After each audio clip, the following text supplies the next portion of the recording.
بلوچستان کے حکم پر صوبائی secretary transport Balochistan commissioner Quetta کی ہدایات پر سیکریٹری پی ٹی اے نے اسپیشل مجسٹریٹ اور ٹریفک پولیس کے ہمراہ ٹریکرز نصب نہ کرنے اور نصب شدہ ٹریکرز کو غیر فعال کرنے پر کارروائی کرتے ہوئے 7 بس کمپنیوں کو سیل کر دیا ہے۔ اس موقع پر حکام کا کہنا ہے کہ ہائی کورٹ بلوچستان کے حکم پر تمام لانگ روٹ کی بسوں میں ٹریکرز نصب کیے جائیں گے اور جن بسوں میں ٹریکرز نصب ہیں وہ غیر فعال پایا گیا تو اس کمپنی اور بس کے خلاف سخت کارروائی عمل میں لاتے ہوئے سیل کیا جائے گا۔ انہوں نے کہا کہ کوئٹہ کراچی روٹ کے ساتھ ساتھ تمام بین الصوبائی لانگ روٹس پر بسوں میں ٹریکرز نصب کیے جائیں گے۔ جو کمپنی ٹریکر نصب نہیں کرے گی اس کے خلاف کارروائی عمل میں لاتے ہوئے بس کو چلانے کی اجازت نہیں ہوگی۔ انہوں نے کہا کہ لانگ روٹ بسوں پر ٹریکرز نصب کرنے کا مقصد قومی شاہراہوں پر حادثات کی روک تھام اور مسافروں کی حفاظت ہے،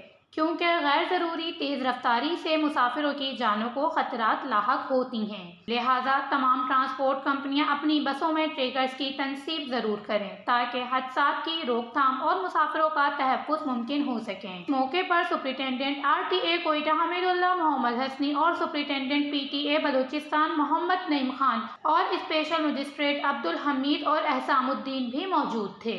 واچ نیوز کوئٹہ بلوچستان۔